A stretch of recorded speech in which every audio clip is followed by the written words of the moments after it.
Okay, so let's go back to QCD jets. And yesterday, the main, let's say, result was to mostly understand the radiation pattern from QCD, so from a single quark. And what we found was that this probability, of course, should go with the coupling. And then there's a strong enhancement of the soft and collinear emissions. This can be also understood by the simple fact that it doesn't cost much to radiate a soft gluon, right? Radiation of soft quanta is in principle very likely. So this was something that we already were hinting this. The only thing is that we made it more precise and understand that it was a logarithmic enhancement.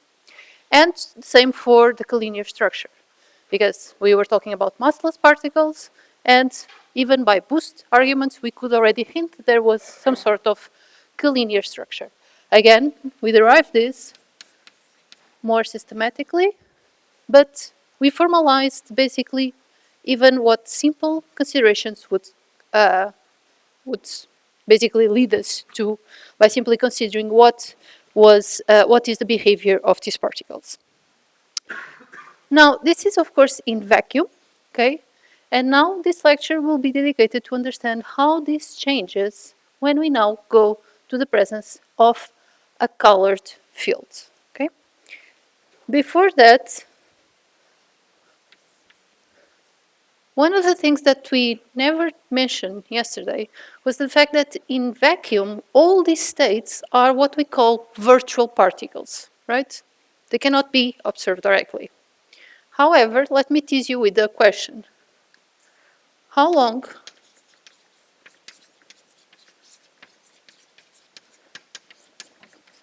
does it take for a quark to radiate a gluon?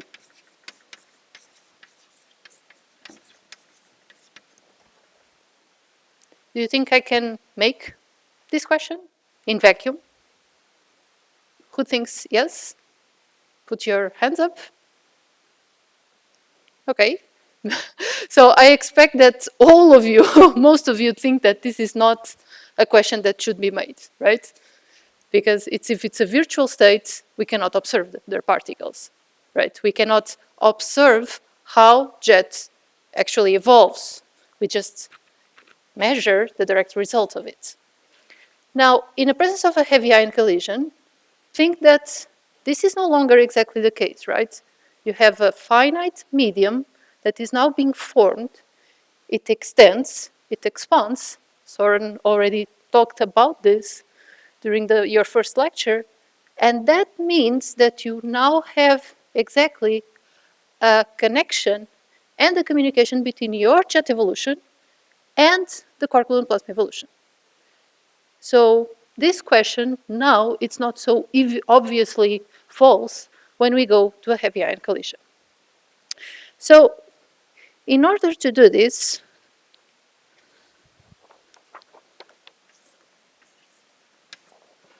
okay, this is more or less the setup that I would like to propose. We already know that more or less if we can estimate, let's say, the formation time or something that resembles kind of a time scale, we already did this exercise to understand if the hard scattering process was already affected by the presence of a quark-gluon plasma.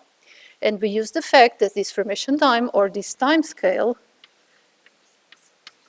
is more or less the invariant mass, the reverse of the invariant mass, right? This has more or less even the dimensions of time, so it's not so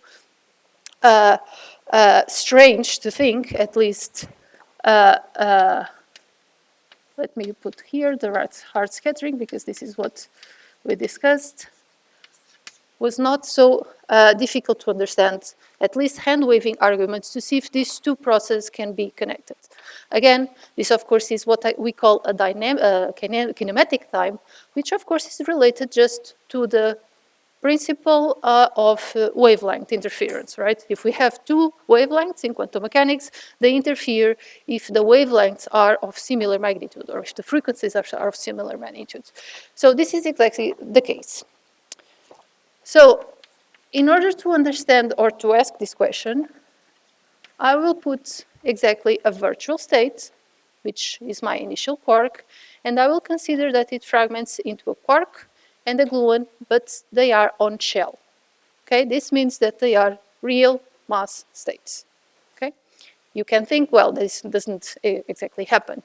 True, but as we can see, the scales by each emission are logarithmically spaced. So this means that the virtuality of these two guys is logarithmically spaced out of this one. So in the first approximation, yes, I can consider that the virtuality of these two particles is much smaller than these ones, so I will consider it to be 0. Let me put here just some kinematics. I will consider the transverse momentum and the angle of the emission of the gluon with respect to the quark.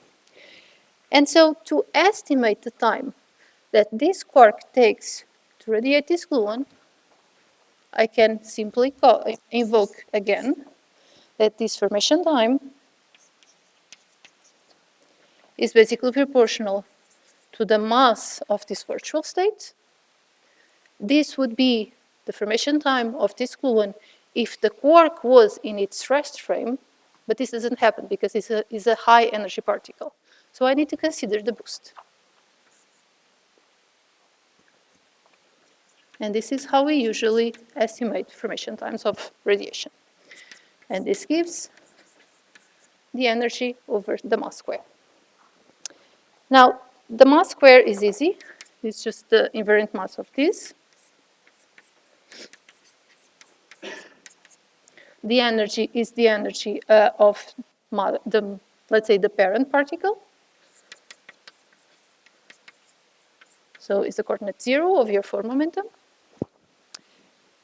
And now if I expand, because the final state particles are considered on shell, or if you want also to consider on the mass, on the high energy limit, this mass of P and K are equals to 0. So what survives is just the inner product between the two final state particles. Now I will consider basically now more definitive kinematics. The energy is the energy of the incoming particle, and here I have the energy of the gluon, the energy of the quark, and the angle between the three-dimensional vectors. And if I consider that my gluon carries a fraction z, and my quark carries 1 minus z, then it's easy to see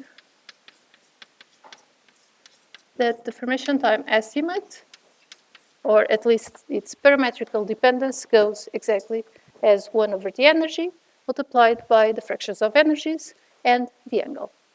Okay? In order to simplify the results, let's consider exactly the dominant contribution that we already know that will happen in these kind of processes. That is to say, the gluon will be typically soft and collinear, right? Because this is the most likely configuration to happen. And so I can simply write this as z e theta squared.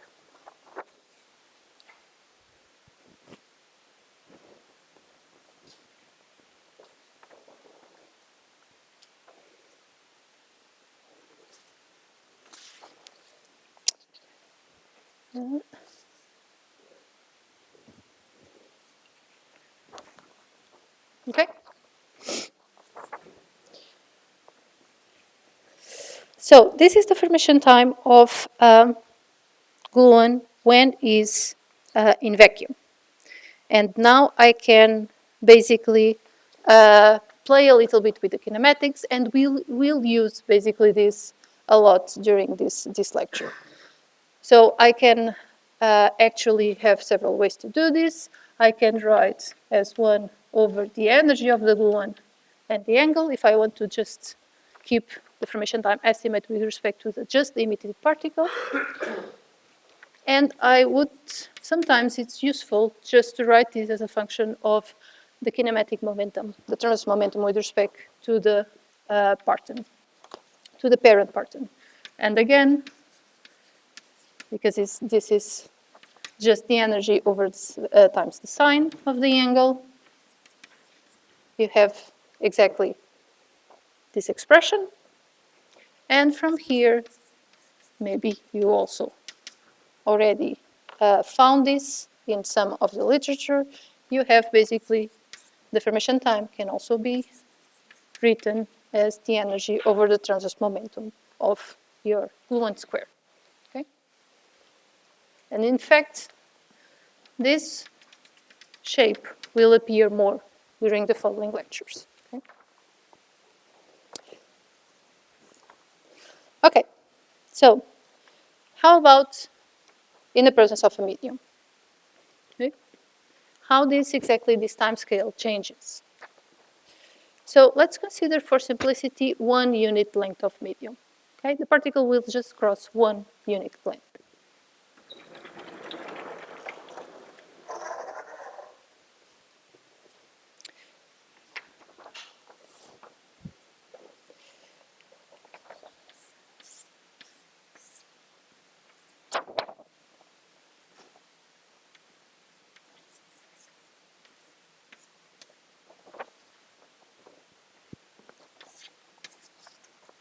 Okay.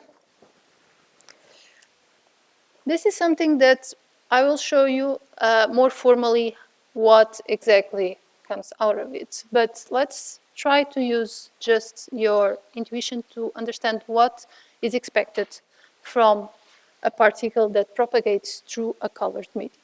Okay? For that, we need to model our medium in some way. So let's assume, for the sake of arguments, that we are treating the quark-gluon plasma in a perturbative perspective. That is to say, we are just imagining a collection of scattering centers. Okay? Classical fields. That's it. Very simple. So if I have a parton that starts to interact with these scattering centers, what do you think will happen? It's going to lose energy. Yes or no? What do you think? Yes, right? It will deviate from its original trajectory, or it will continue in straight line. No? So what do you think will happen? It will deviate, right? It will acquire some transverse momentum with respect to its direction. Okay, good. So this means that during this path length, I can characterize its average deviation, let's say, from its original trajectory. Okay. And now let me simplify a little bit the cartoon. I don't consider, for now, the emission. I will just consider a particle that it's propagating. And what you are likely imagining is something like this, right? Kind of.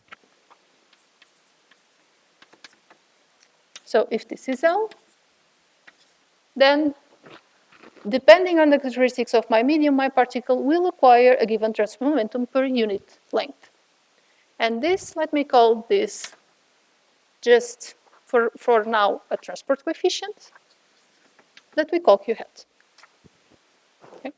For those that are on jets, you probably are more familiar with these jet transport coefficients. So this quantity can actually characterize something of our medium. That is to say, it can characterize the transverse momentum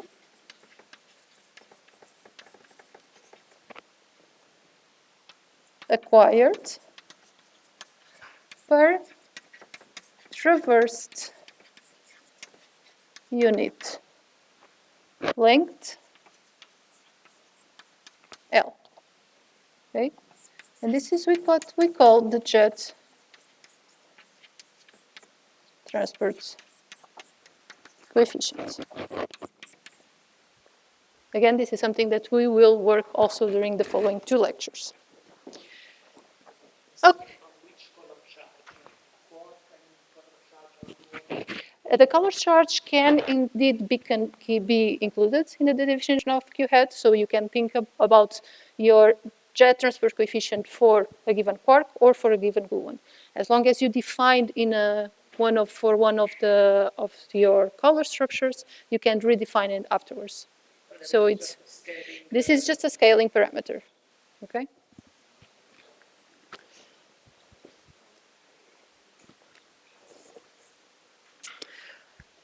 Okay, so now let us make the following question.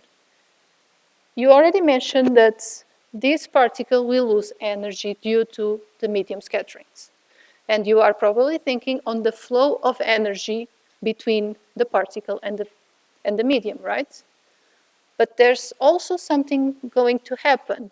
That is, these kind of medium interactions will stimulate also the production of further radiation because you have a color field there, right? So you can expect to have radiation that is what we call induced by the medium scatterings. So now let's forget about vacuum radiation and just consider, for the sake of arguments, the radiation that is purely induced by these medium scatterings. And let's ask, what is the formation time of these medium-induced gluons? Okay.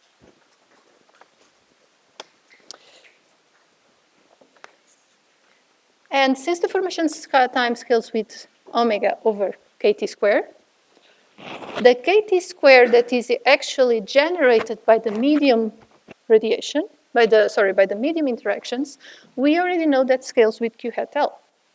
So the formation time here, I can write as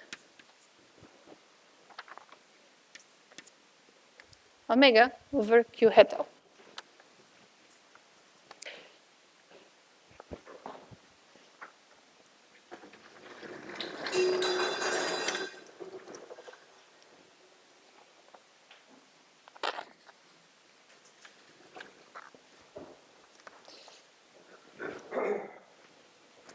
Now let's consider, again, for just to have some sort of working grounds, that the formation time of this gluon in the medium is exactly L. So I want to ask what are the characteristics of my radiation that is generated by the medium when this radiation was generated by crossing a slab of unit length of the medium, L.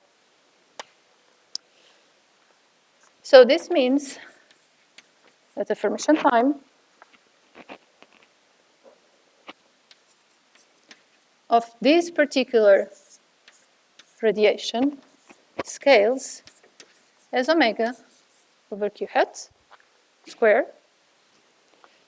And now let's compare the characteristics of this radiation with the ones that we know that are generated by vacuum.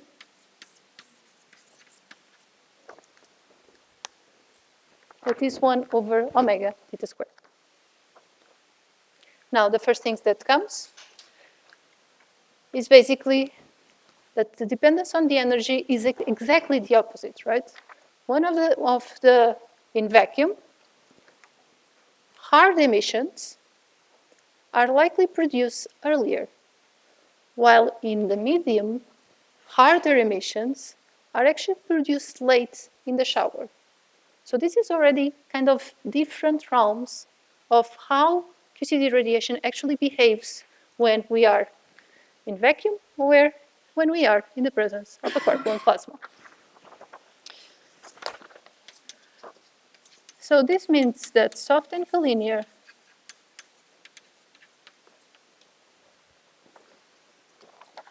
are formed later. Okay. So the shower starts to develop first the hard momentum particles, and these hard momentum particles after degrade into softer components, and again and again and again, right? And this is exactly the picture that we had in mind when we plot exactly the shower cascade. This also goes It more or less supports the picture of also angular ordering that Andrea was asking about, right? The first emissions are always emitted at larger angles, and then they go progressively towards smaller and smaller angles. I will, in the last lecture, if we have some time, I will show you this more concretely. However, here, soft gluons are actually formed earlier.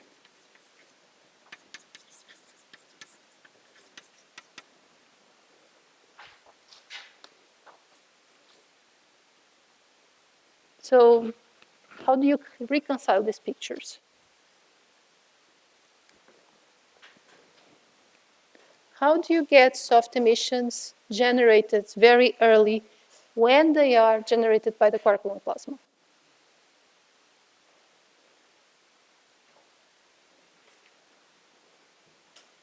Because the quark gluon plasma represents your background color field, right? So it's very easy just to accumulate kind of small transverse momentum kicks and suddenly generate this emission out of your hard particle. So that's what I was saying, that the presence of a medium will stimulate the emissions out of your incoming particle. Okay? Because in vacuum, you don't have anything to steal energy unless it is the particle itself, right? So you have to wait until the two particles separate apart so that you can measure the two particles as being independent. But in the presence of a medium, this is no longer an issue because you are surrounded by a background color field. So even that the initial particle, let's say, is trying to radiate something that is very collinear, it will be spread apart of your initial particle just by the transverse momentum kicks. And this radiation will materialize itself out of your incoming particle and will build your jet.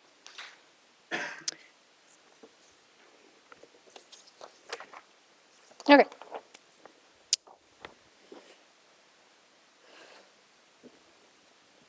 So this already gives us a qualitative distinction between vacuum radiation and what we will call medium-induced radiation. Now, of course, that quantum mechanically both will happen, okay? We will get to that. But for now, let's make this clear separation. Now, in this setup, this means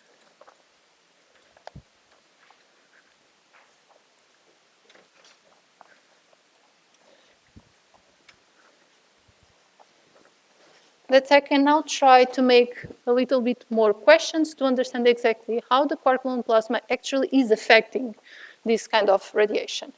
And probably the picture you had in mind when you picture yourself a collection of scattering centers was basically this kind of things, right? So I have multiple medium insertions. Oops.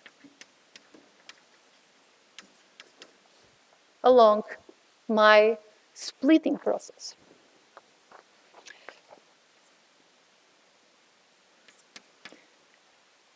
Now, let's again consider very simplistic scenarios. We consider the quark gluon plasma as a collection of static scattering centers that don't move while the particle is propagating. So the quark gluon plasma is completely frozen, okay, in time for the incoming particle. If we consider again arguments of scales of energies between the incoming particle and the quark gluon plasma, it's also not so difficult to understand that this is not completely unreliable. It will break, yes, but for a first approximation, it serves the purpose.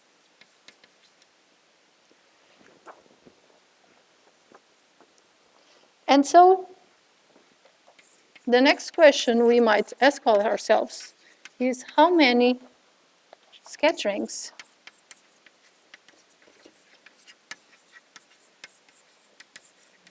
contribute to this gluon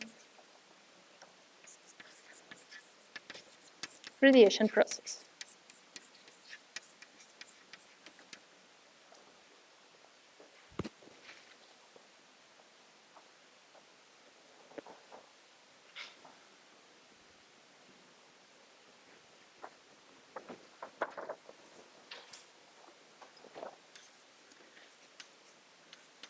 Now the number of scatterings will be, of course, the unit length that we are comparing, that we are considering, over the mean free path, right?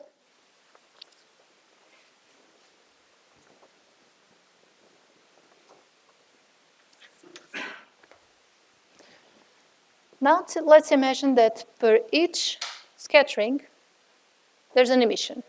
Okay? This is a very efficient quark gluon plasma, let's say.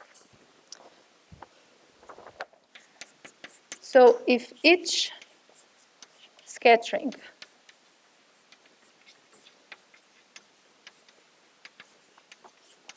contributes to a single gluon emission,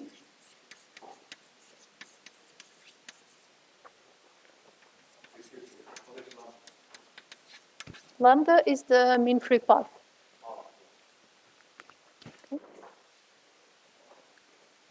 So this is kind of a measure of the effective density of scattering centers that you can accommodate within that unit length. Okay?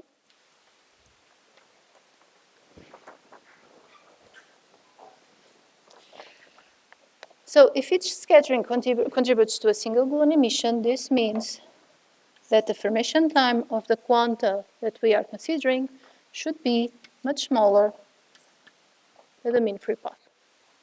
For those of you that probably still remember your QED classes, this is exactly the analog of the Bethe-Heitler regime in QED.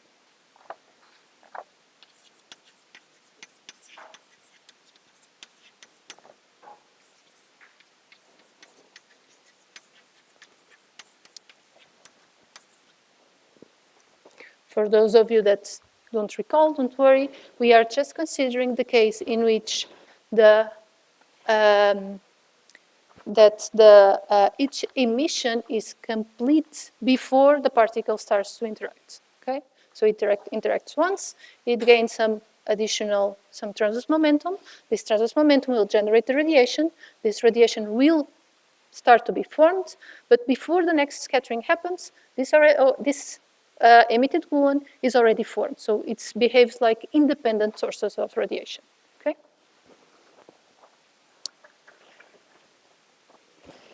And so in this case, of course, that now we want to ask ourselves, what is like the emission spectrum look like in this when the scattering rate is equivalent to these assumptions.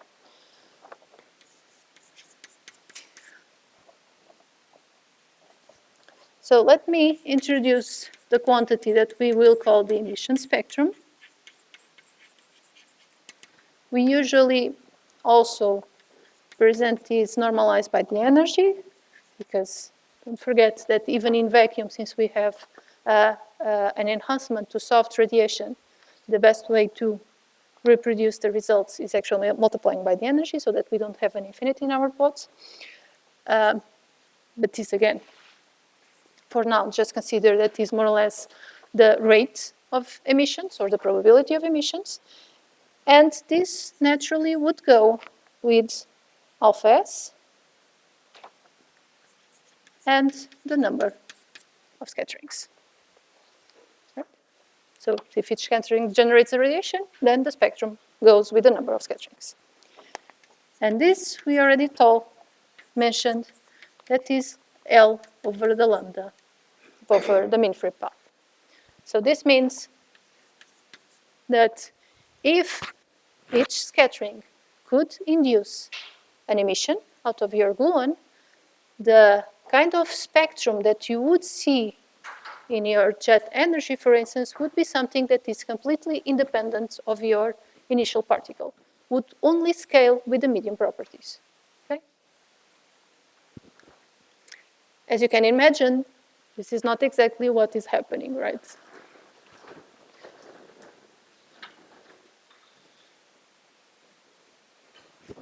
But in any case, this gives us already a limits to understand exactly how we would expect our gluon radiation to scale out of our quark gluon plasma properties. Okay?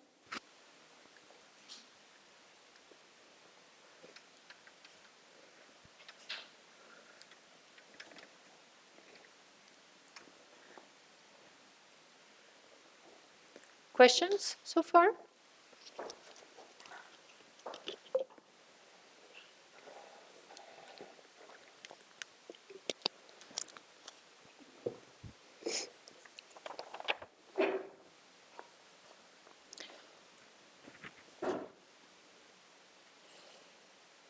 Okay.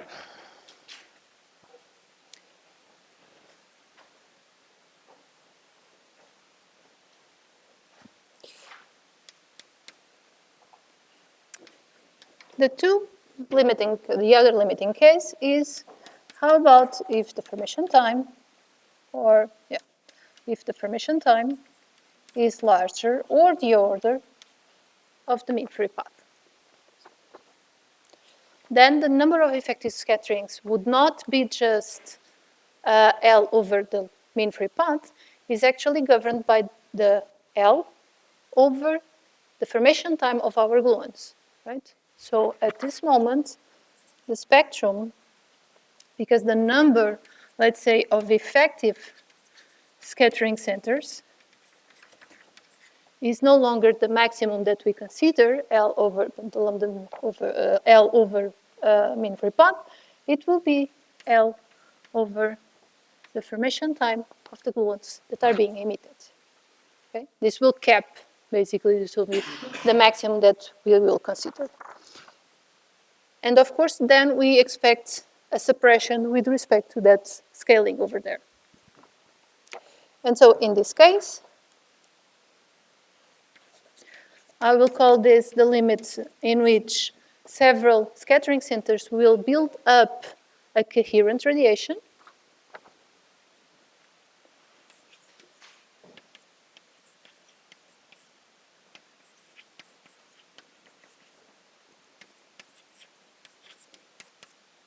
Which, by definition, will be smaller than the assumption of independent scattering rates, scattering interactions. Okay, this suppression is what we call the LPM effect. And again, this effect was also detected or was also studied in QED. Okay. The fact that your spectrum suppresses because a single scattering cannot produce exactly the emitted quanta. It needs to accumulate momentum over several scatterings with the medium so that it gains the necessary, let's say, transverse shift to materialize itself as an independent source of radiation, an independent quanta, let's say.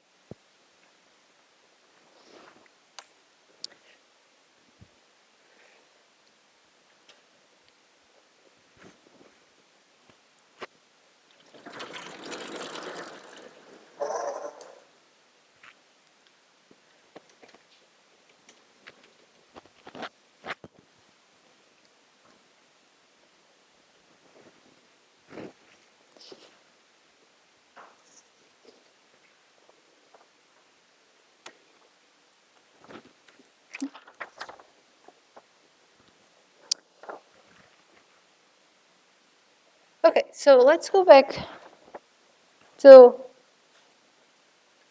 what we know, or with what we already derived. I think I just erased this. The formation time of these medium-induced gluons was given by omega over q hat, square root. So this means that the energy spectrum of these generated gluons is actually alpha s L q hat over omega. Okay.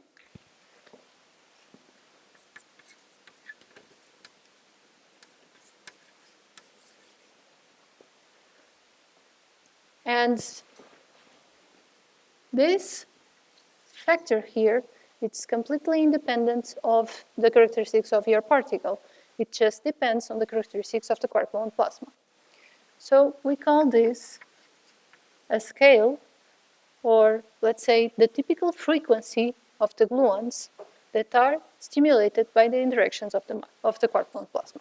This is what we call the characteristic energy omega c.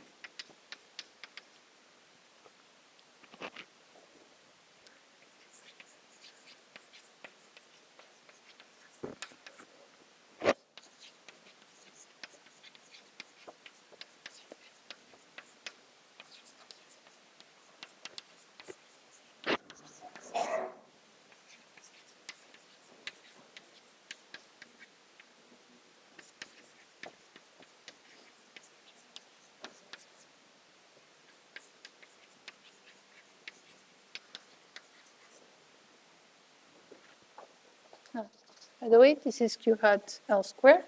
Otherwise, I would have a problem of dimensions. Okay.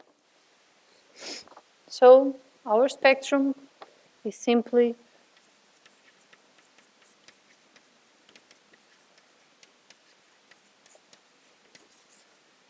omega c, which is the characteristics of the quark-gluon plasma, over omega, square root. Okay.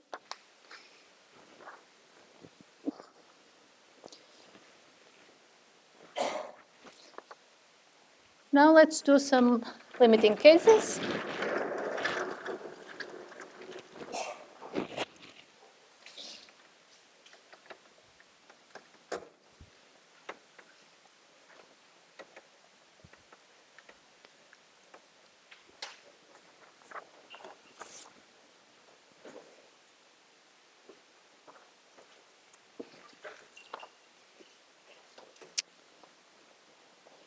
And ask what is the maximum energy that, in fact, let me just rephrase. Actually, the omega c you can also understand as, before we ask ourselves the next question, is what is the maximum energy that it can acquire over L. Okay, this is another way of interpreting this omega c, because it scales with q hat L squared. Okay.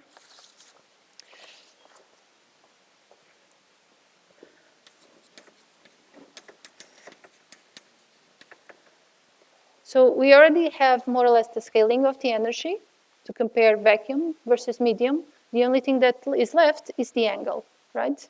So if there is a kind of a characteristic frequency in the medium, then this, of course, assumes that there is a characteristic angle also for this radiation. So let's consider what is the characteristic angle theta c. Okay. And again, we simply need to take geometrical arguments.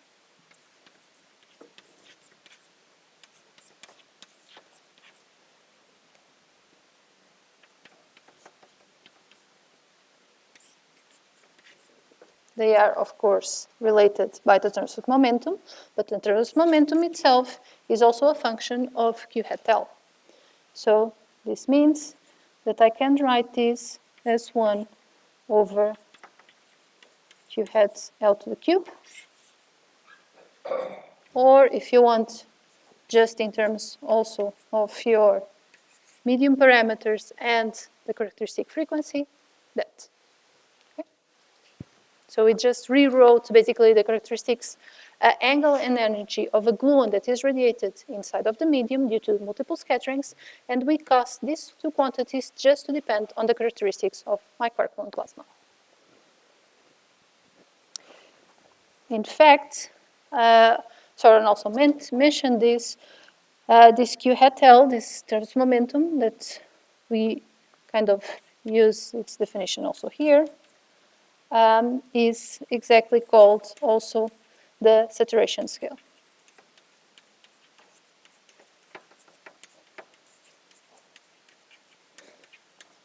Okay, if you want to connect again to this CGC picture.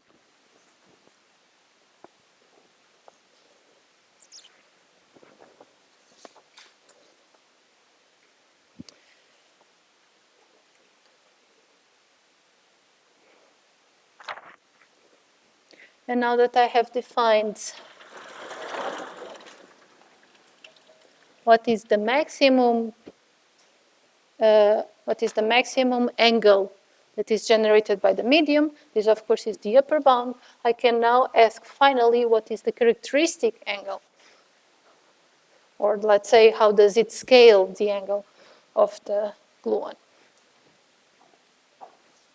And again, this is just numerical algebraic considerations. So we can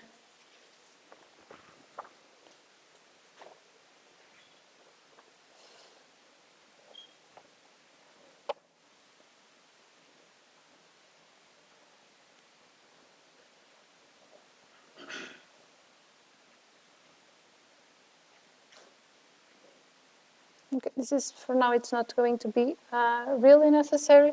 So let me just consider now the transverse momentum acquired during a given formation time. Doesn't need to be exactly L. And now I will ask what happens when this formation time is actually the medium generated one, which is L, which is omega over Q hat, that you can write as omega over omega C. And if you make this question, you will find that the typical angle for this is actually given by theta C, omega C over omega up to 3/2. Okay.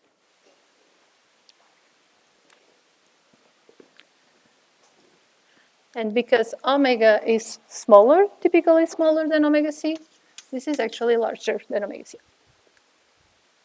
Okay.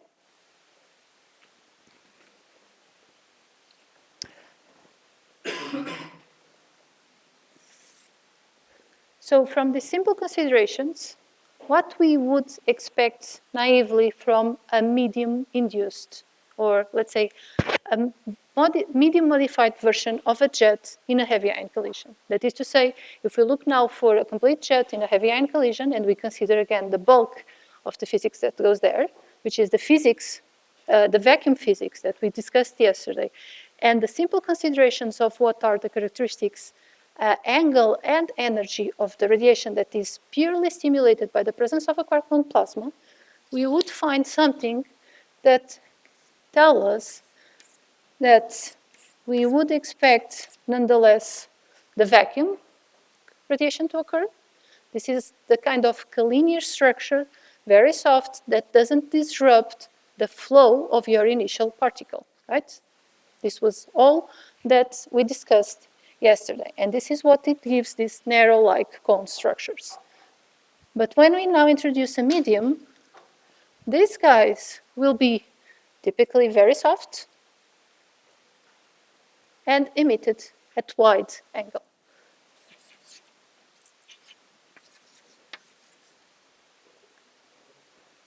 And that's why, at the end of the day, you still see jets in heavy ion collisions.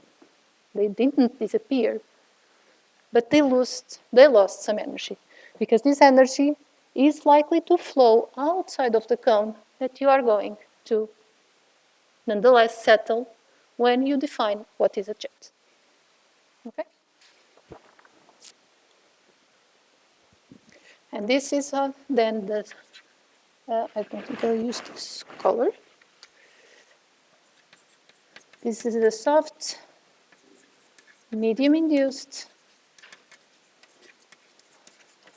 gluons.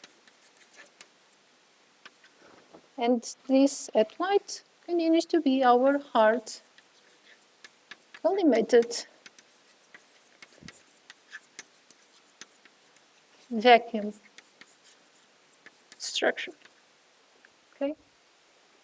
And this explains why, if you happen to already saw several of the experimental talks that describe what is, for instance, the jet radial profile or the jet shapes, which are basically how the energy is distributed inside of a cone, when we compare lead-lead to proton-proton, there are several issues going into this comparison, but nonetheless, the reason why we also don't see so much kind of a big change in the collinear structure of our vacuum shower is also because it will be hard to modify it, because of course the vacuum structure continues to be there.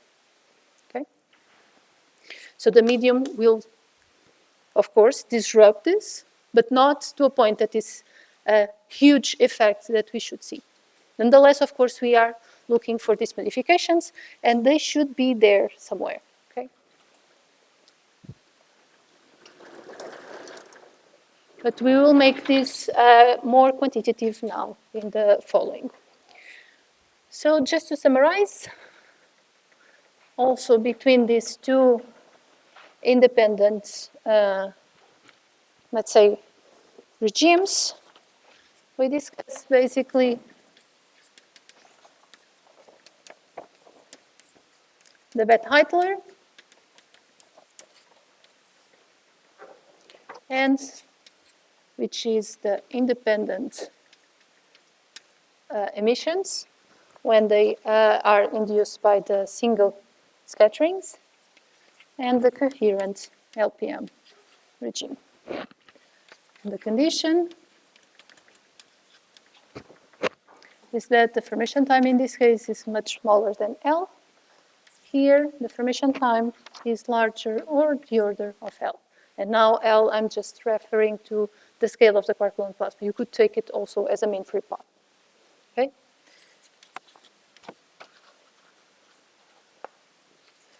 The scaling of the spectrum, this goes as alpha S L over lambda. This goes as alpha S L over the formation time.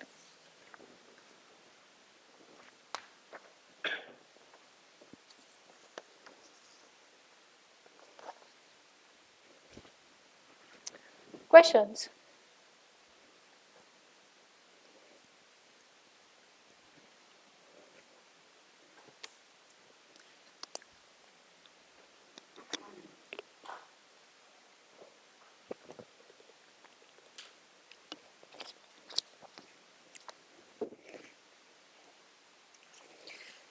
Okay, so these simple arguments already showed what we will expect out of the radiation. Now let's make it a little bit more formal.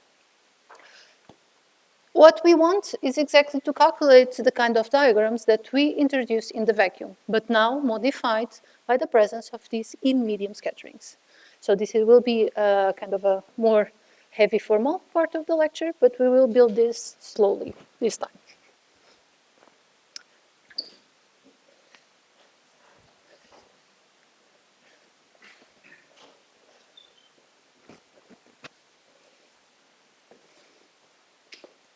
So perhaps I will follow Soren's example, and this is the perfect time to give ourselves a 5-minute break, okay?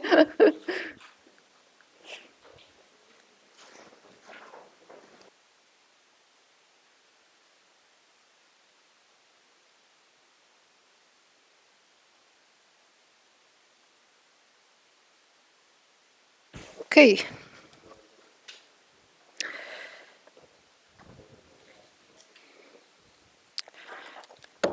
So,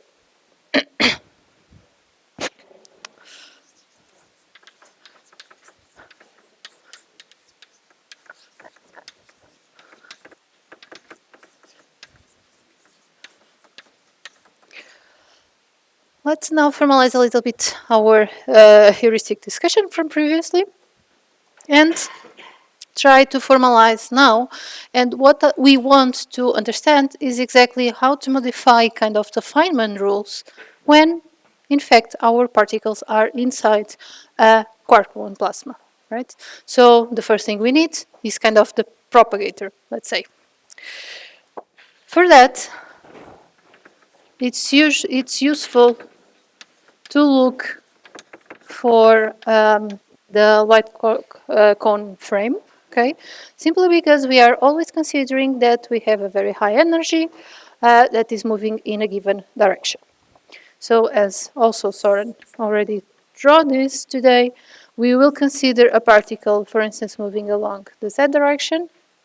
This will be the time axis, and the light cone coordinates will be these two axes. This, of course, is our choice. You could put the particle aligned with any direction, okay? But this is just for the construct. Okay, the form momentum now, which usually is given by the energy and the 3 kinematics vector, goes into the plus momentum, the light cone plus momentum, the minus, and the transverse one. And the transverse one is actually a b-dimensional vector that we usually just condensate those 2 dimensions there. The p plus and minus are just the sum or the difference of the energy and the longitudinal momentum over square root of 2. Again, you could probably have seen this already. I prefer to use this notation. There are people that just put the 2 in one of the coordinates. Again, there might be some differences with respect to what you see. Why we use this? Because at high energies,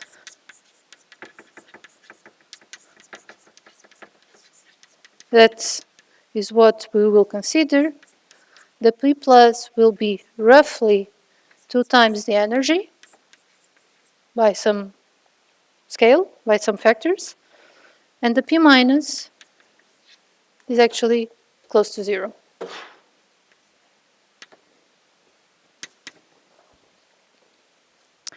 As for the metric,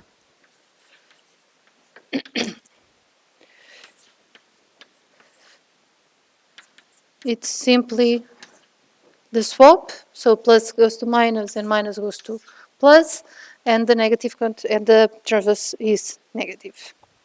Okay.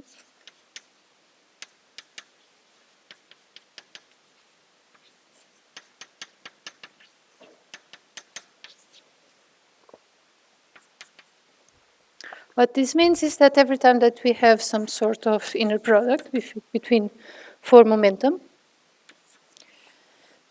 you will write this as a combination of the P plus of one minus coordinate of the other, plus swap the contributions, minus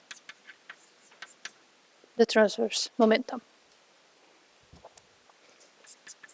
What this also means is that for massless particles, high energy, on shell, choose,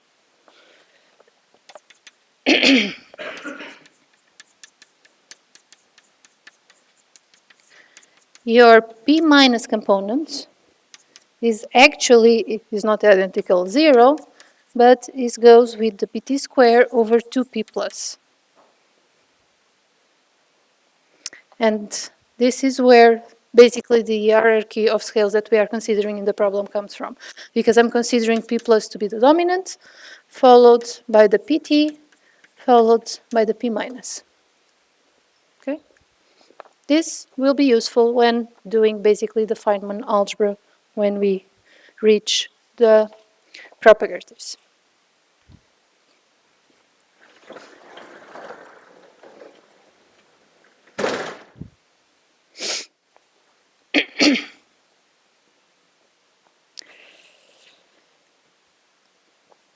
Now we have the quark gluon plasma fields.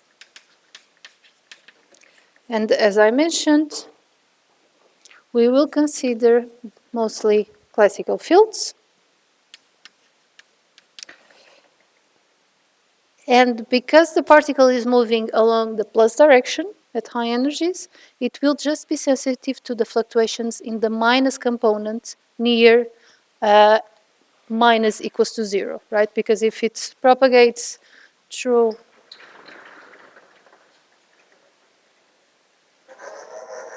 x plus, then the x minus will always be fluctuating around x minus equals to 0.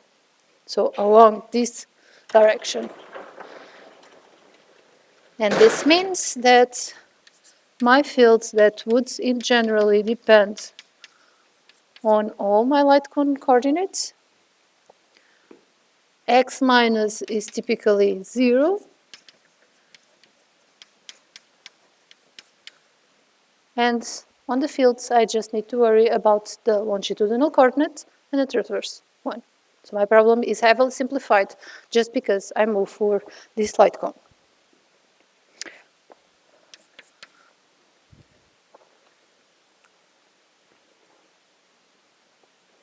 Another thing that also comes from this construct, and again is part of our assumptions, is that if we look for the momentum that is exchanged with these medium fields, this will just be the Fourier transform of my field in space-time configurations.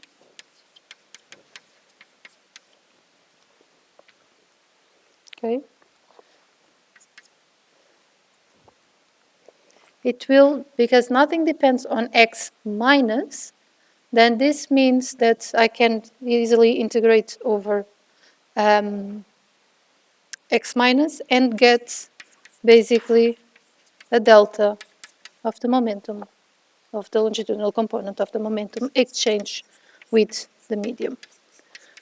So again, this is just to reinforce our assumption that the medium will not generate any longitudinal momentum. Okay, it will be just transverse momentum kicks.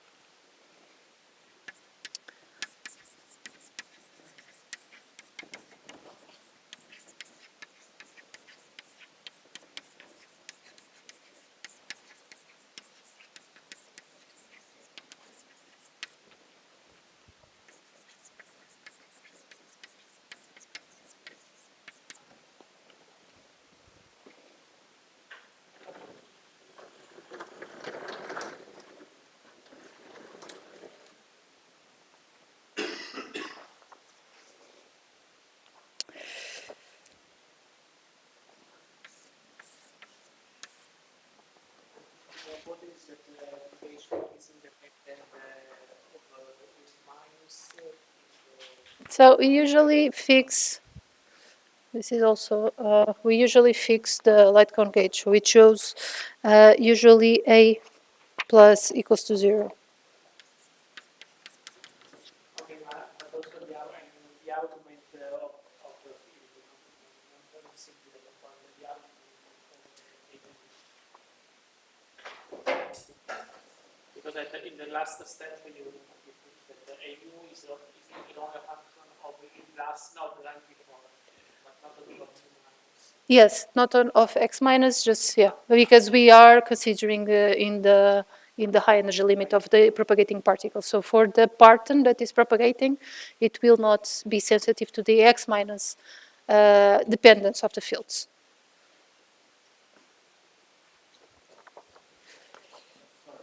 Sorry, I can't really read what you wrote on the result of the integral. This is 2 pi, sorry,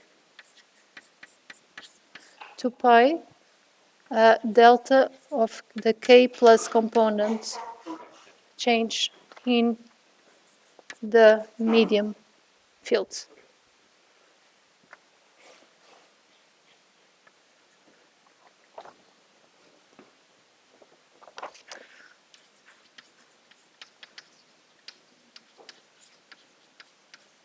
For the sake of the arguments, we also work in the light cone gauge because it's easy to remove the unphysical polarizations of the gluons. In any case, in the calculations that we will do today, we will not explicitly use it because we will not need it. But in any case, this is something just for you to know. Okay, so now let's just evaluate the propagation of a particle in a background field. Okay. And of course, this exercise is not possible to do in QED, but in QCD, the first effect that I can consider before any kinematics exchange is just the effect of the color connections, right? So I will assume that what will happen to my particle is that it will continue in straight line because it's very high energy, so it just goes straight through the medium, okay? Doesn't deviate, does nothing, but because it's interacting over and over with the color fields, I say that there is some color exchange. Okay? And this will be the first effect that I will consider. Very high energy particle, just color. Of course, we can refine it, but let's start by this simple consideration.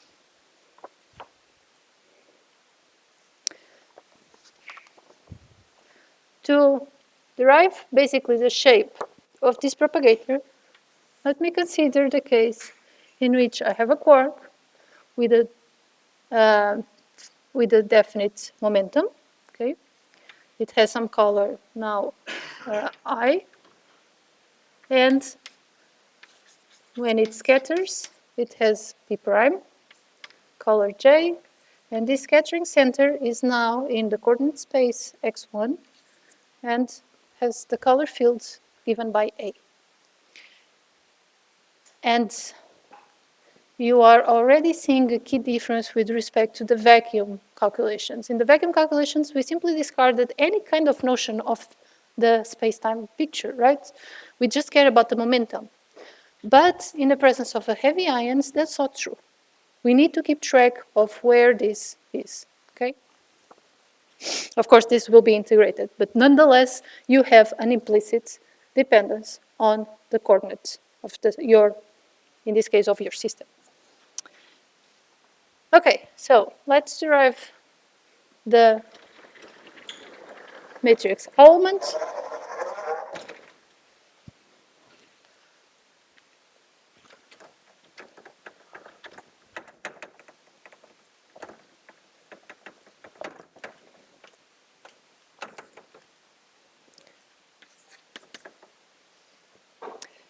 And this will be, first I need to integrate over the position because I don't know where the scattering really is. So I need to integrate over all its components. Okay. I sometimes will drop the vector, but you already know that this is a bidimensional variable. Then I have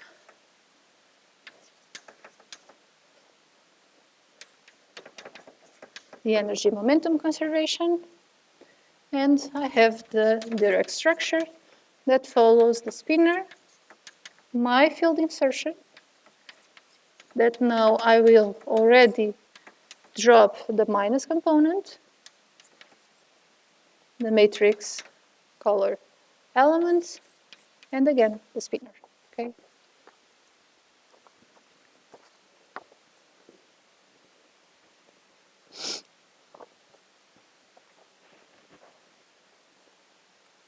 What is that? What do you mean by us? What does it denote? What is, sorry? What does us denote? What does this, sorry? Yeah, what does it mean? What is the physical meaning? This is just the matrix element of that thing, of one scattering, okay? Because we now want to basically generate or understand how to characterize the propagator in the case of a medium. Because what the process that we want to calculate, by the way, in its, let's say, that will be the objective until the end of these lectures, is for you to compare this process with what we calculated in the first lecture, okay? And because we have here multiple scatterings, you don't even know if you have 1, 2, or 3. First, we are just addressing this part, okay?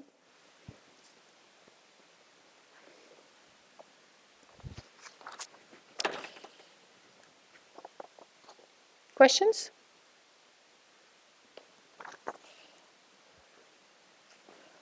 Okay. So first things first, because we already know that we are considering no momentum exchange, okay, I will simplify a little bit the calculations. If you had done this a little bit more carefully, you would have derived exactly the same. But I'm already anticipating that, first of all, since the medium does not change longitudinal momentum, this means that the longitudinal momentum of the quark at the initial and before the scattering will be the same. So this allows me to basically simplify the structure and use the fact that we have just an implicit sum of polarizations here, of spinors, sorry, in this case.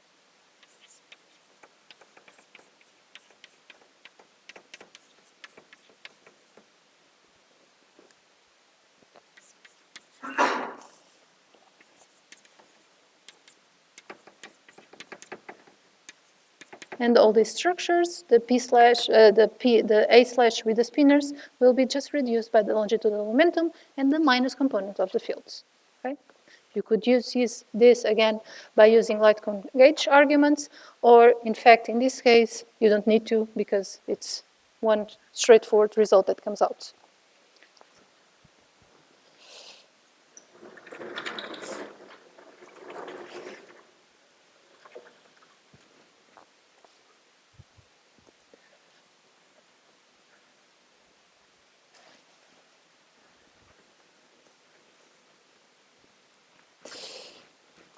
Now we go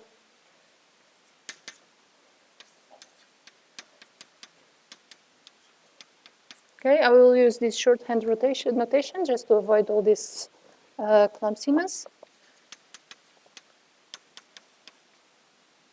P minus P, x1 minus P minus P plus, and the transverse components. And here you have yourself the energy momentum conservation of the longitudinal components. And you have the kinematic terms that survive, which are these ones. And again, here I'm simplifying the notation because this A minus is A minus A T A. Okay.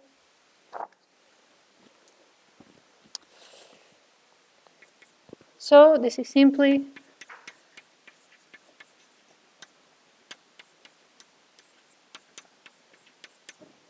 I have the longitudinal component or the longitudinal momentum conservation information. I have the kinematic term that goes with the longitudinal momentum of my particle. And then I just have the Fourier transform of the transverse component of our fields, because the minus component is identically 0 or close to it. So I will just neglect it because it's a very small contribution to the matrix elements. And you have this part here. Okay? So from here, nothing very special happens.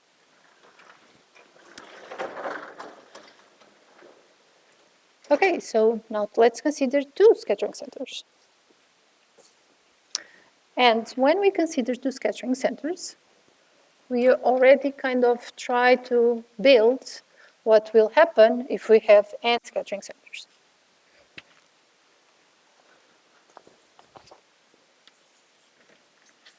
So now I consider exactly this diagram. I just need to consider now the integration of x1 and x2. I need to introduce here an internal momentum.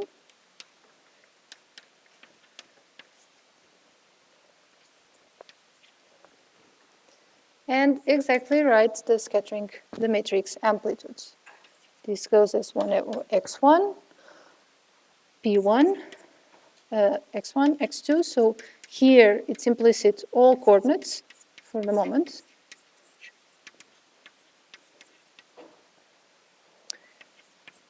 You have the exponentials, which comes from energy momentum conservation. Okay.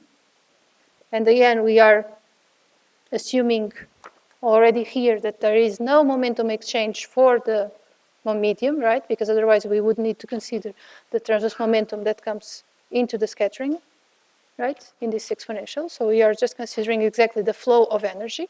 That's why I'm saying that we are not considering any deviation. So the first effect is just the color field. And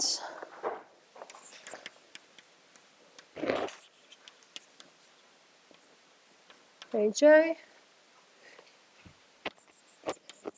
AB slash X2, and now it appears here one internal propagator that, because I'm considering massless, I will just put here the regulator.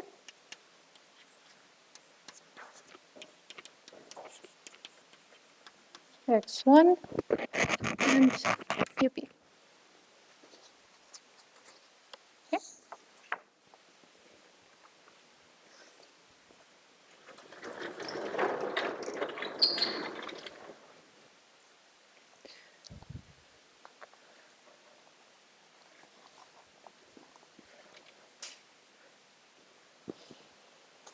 So the only thing that changes with respect to the previous case is that you have now this extra medium, this extra momentum insertion and an extra background field. Okay, I'm again simplifying the notation just so that we avoid some heavy index notation. Here, this would be proportional A ut P and P1 A ut P. Okay, and this is of course identical to 0 because we are considering always the high energy momentum limits. So this P1, of course, this P1 should be P prime and should be P, right? So I'm just using the Dirac equation there. So because nothing depends on x1 and x2 minus, because our fields don't depend on those coordinates,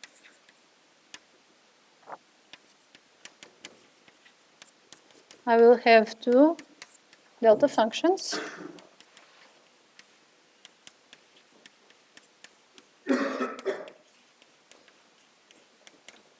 And one of them I can use just to cancel the integration in P plus. So what I will get is now the integrations over the x plus coordinates, the transverse ones. On the momentum, you will have over minus the momentum, the transverse momentum nonetheless.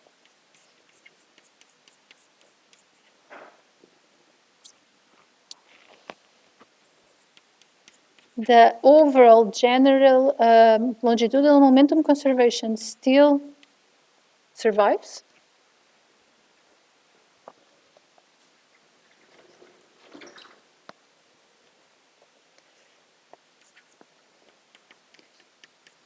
And now on the exponentials, let me put just the uncertainty on the coordinates with respect to the momentum components. So we'll have these ones separately.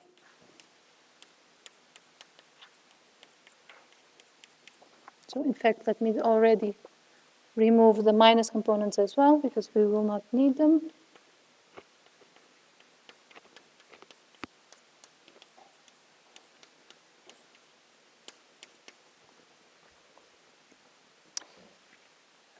And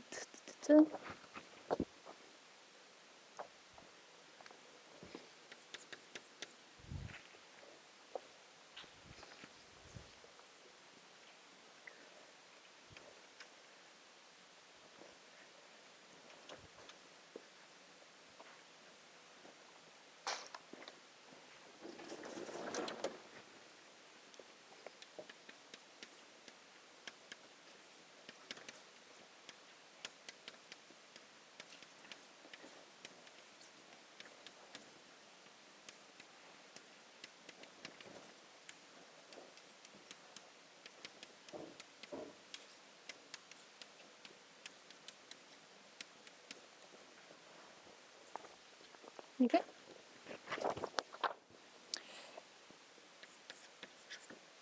Now, we mentioned that the P1 squared would be basically 2P1 plus P1 minus plus P1 transverse square, right? This is what we introduce when defining the light code coordinates and the light cone metric. But in this case, because I'm just assuming that there is only color exchange, the first term that is non-trivial is just this one, right? The second one would be already considered a correction to your momentum. So in the denominator, you just consider this approximation.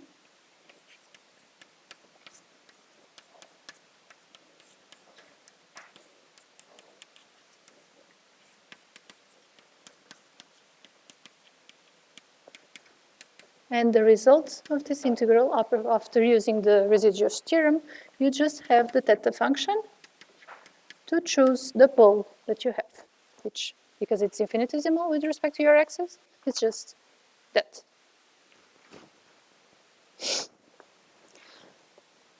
So this means that your scattering, when you consider, when your matrix element, when you consider two scatterings, is very similar to one.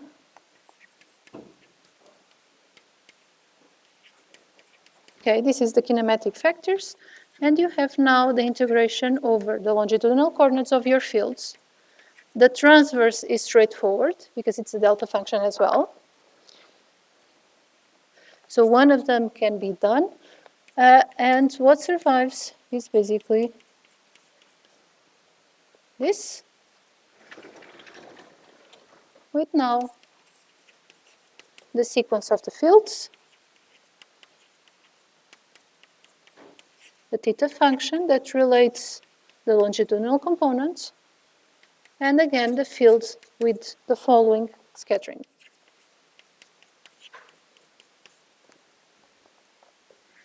And as you can see, this is very similar to the result that we derived from one scattering. The only question now is that I'm just plotting here sequences of field insertion, a theta function that secures that x2 plus should be after x1 plus, and then the fields of x1 plus.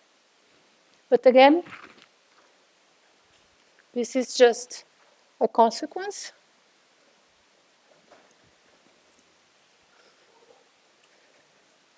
That although I'm integrating over all the medium interactions here, my particle will always flow in one direction, right? You cannot go up and down through the medium. You cannot go in the straight line and then suddenly go back, okay? This is what this theta is telling us. So there is a path ordering or time ordering that is implicit when we consider the medium propagator. And so if I now generalize this to n scatterings,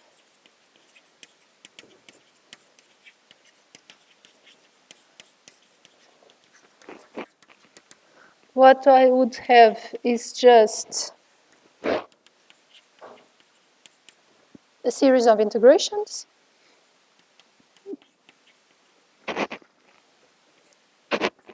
I'm dropping now the transverse component because we already established that the transverse components of the fields, by the way, are the same, right? Because the only non-trivial result we get is the theta function from the minus momentum component. So the particle doesn't deviate. It just knows about the longitudinal positions of the scatterings along the medium.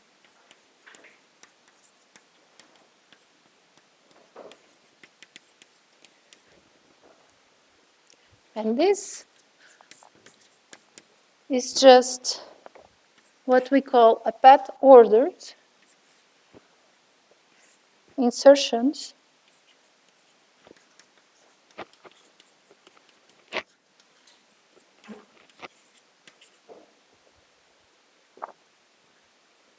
of those subsequent integrations, okay? The n factorial is just to remove the double counting that you would have from considering x1 smaller than x2 and x2 smaller than x1. But that configuration cannot happen in our case. So that's why this n factorial appears here. Okay?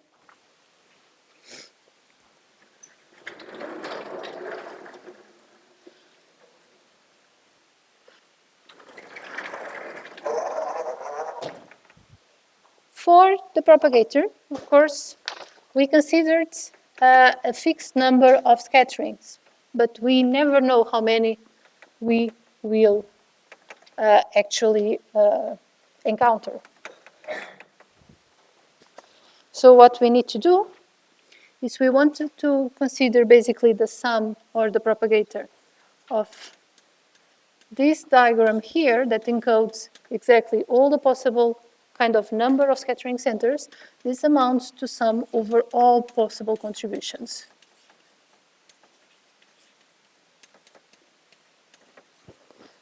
Fortunately for us, this sum, because it's already there, the n factorial to build exactly the series that we want.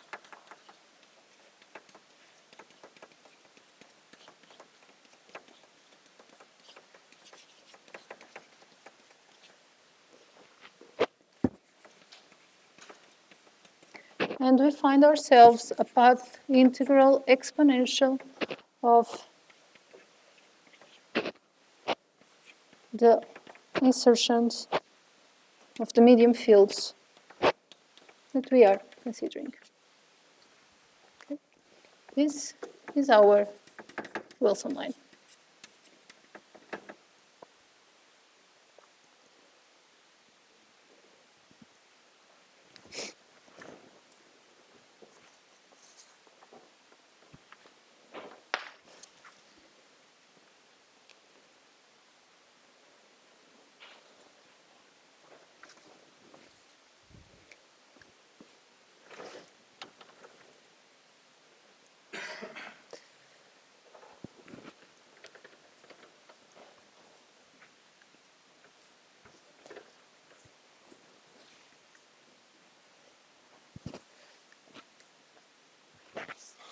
Okay. Now, of course, this is a propagator for a very high energy particle. But the moment it will emit a gluon, its energy is going to be depleted, right? Because even that we are not considering momentum exchanges with the medium, the fact that it will emit something means that their energy will be degraded. In addition, the energy of the gluon itself, although yes, it's high energy with compared to the medium, is not exactly at the same scale that this particle is. So this picture serves us for when we want to consider a very high energy limit, but if we want to move a little bit beyond that, it doesn't help us. So we need to consider, let's say, what we call the first correction. This is what we assume to be the aconal limit. And now we will consider the first correction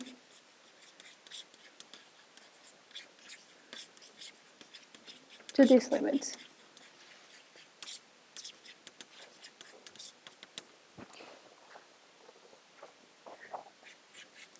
And the only thing, so to say, that we need to revisit is exactly the internal propagator.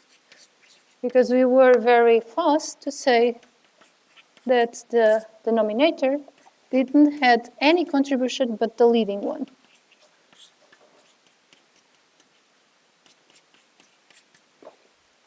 But we now want to consider the first correction to it. And here, now, if I consider the first correction,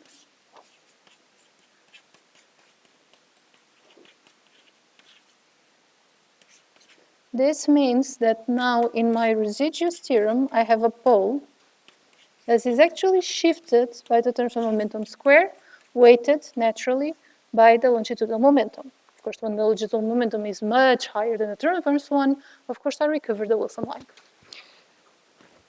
So this means that in our integration over P minus, in addition to the longitudinal consequence that the scattering centers need to be ordered, I have here an additional term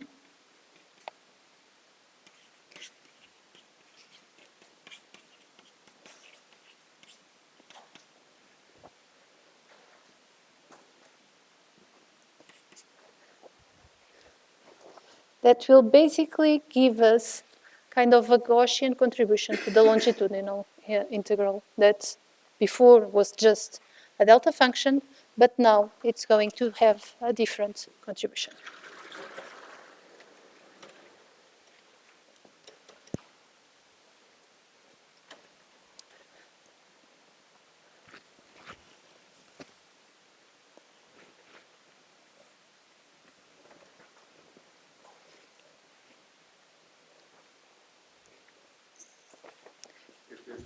What happened to IF?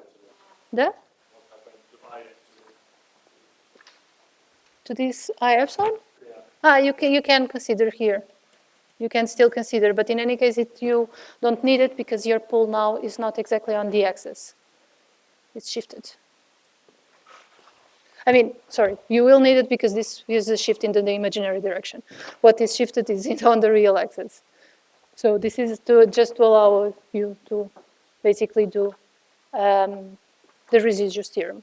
So you still continue to pick the theta function to grab the pole, shift it down in the plane, but of course you have now the residuals is not trivial anymore. So that's why you have an extra contribution on the R exponential. So finally, if I now want to consider the integration over P perp, you would get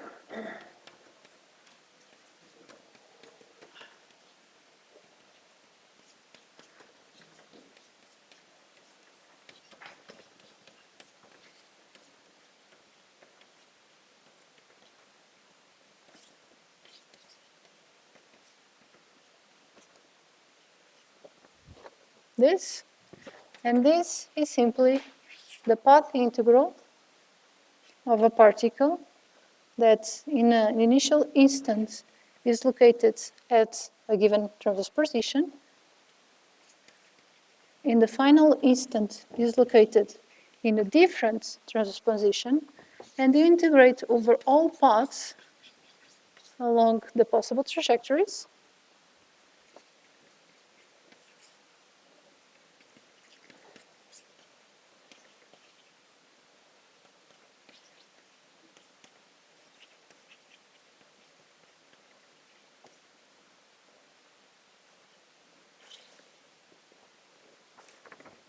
And this is just the kinetic energy of the particle. Okay? So this is basically the free propagator. You could have derived this just using the Schrödinger equation. Okay? Let me just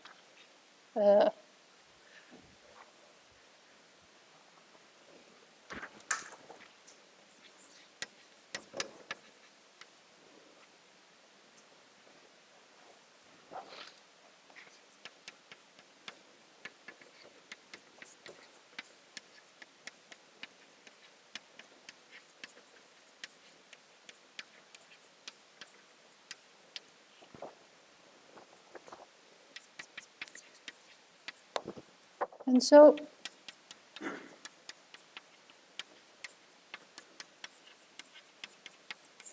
this is just the Green function of some particle that has some longitudinal momentum, entered the medium, let's say at x1 plus, with a given transverse coordinate x1 perp, and leaves the medium with at a longitudinal coordinate x2 plus with a transverse coordinate x2 perp.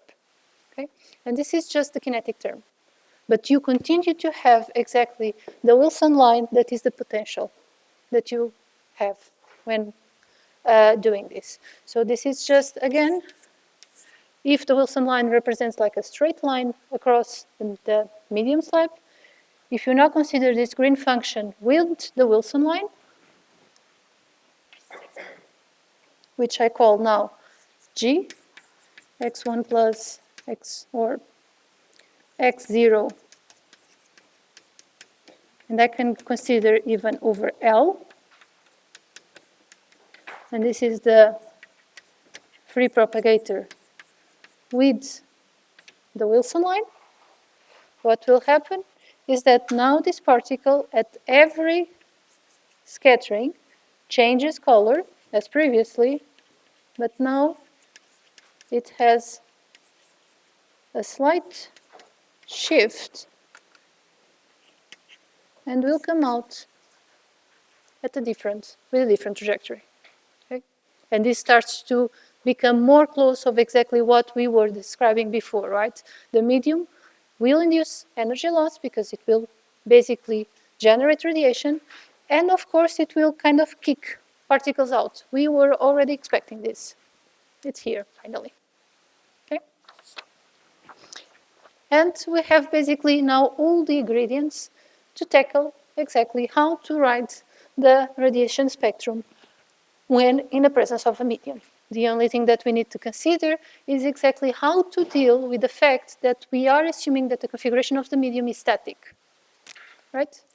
Now we are considering the full, so some caution has to be made here.